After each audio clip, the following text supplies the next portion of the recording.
सोचकर देखिए अय्यूब के बारे में, याकूब के पत्र पुस्तक में लिखा है, याकूब की पत्री 5वां अध्याय।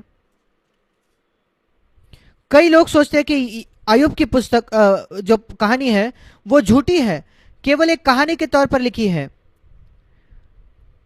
जैसे पंचतंत्र है या इंग्लिश में एसोप्स फेबल्स है या कोई कहानियां है बच्चों की जो लिखी जाती है। नहीं, इसलिए याकूब 5 में लिखा है, वो कहता है अय्यूब के बारे में सोचो, 11वां वचन, वो कोई कहानी नहीं है बच्चों की।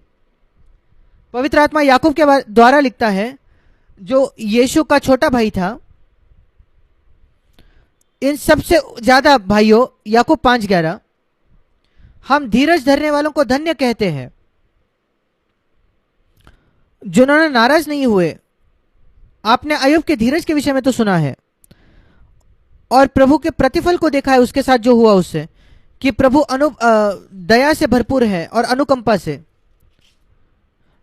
अय्यूब पुरानी वाचा के स्थापना से पहले जीता था, वो पुराने नियम का संत था। पुरानी वाचा का स्थापना केवल मूसा के द्वारा हुई। अय्यूब के जीने के 500 वर्ष बाद, अय्यूब मूसा के 500 वर्ष पहले जीता था, तब कोई पुरानी वाचा नहीं थी, पर वो परमेश्वर का भय रखता था और वो परमेश्वर को जानता था।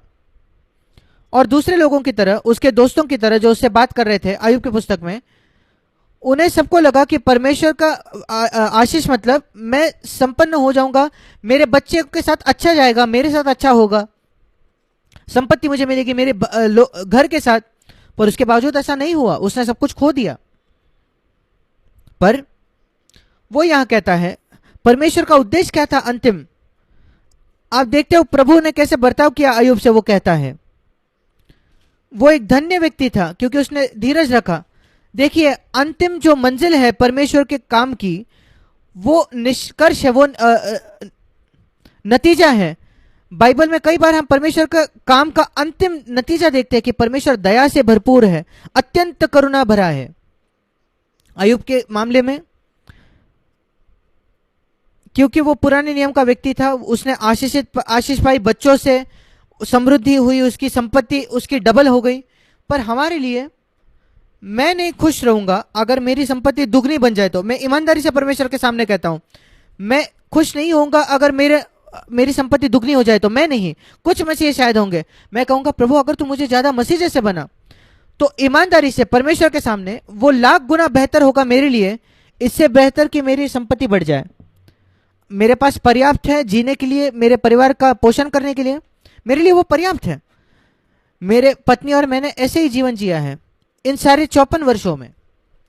हमने अपने बच्चों को वैसे बड़ा किया है, ये सोचते हुए नहीं कि हमें कई लंबा ज्यादा पैसा चाहिए ये और वो करने के लिए और सारे प्रकार की चीजें खरीदे उनके लिए, जो बाकी माता पिता अपने बच्चों के लिए खरीदते हैं, हम वो नहीं खरीद सके हमारे बच्चों के लिए।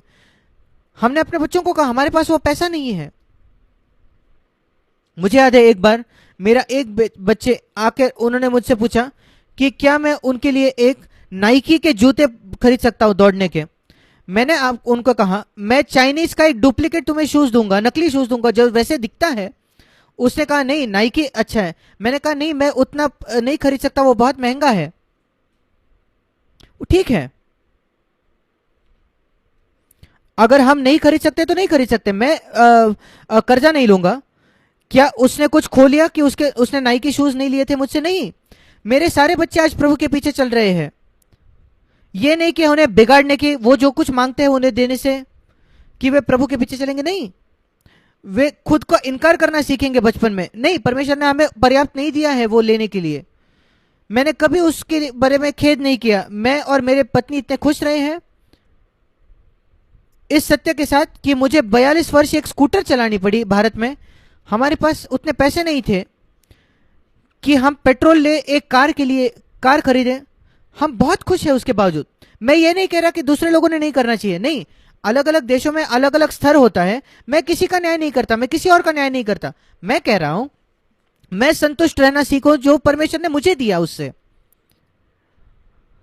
और कभी नहीं कि हमने किसी और से तुलना की, मेरे भाई या बहन के साथ भी नहीं जो मुझसे बेहतर जी रहे थे। नहीं, परमेश्वर उन्हें आशीष दे, मैं उनसे जलन नहीं रखता, या मेरे पत्नी के भाई और बहनों से नहीं, परमेश्वर उन्हें आशीष दे, पर हम संतुष्ट है उससे जो परमेश्वर ने हमें दिया है।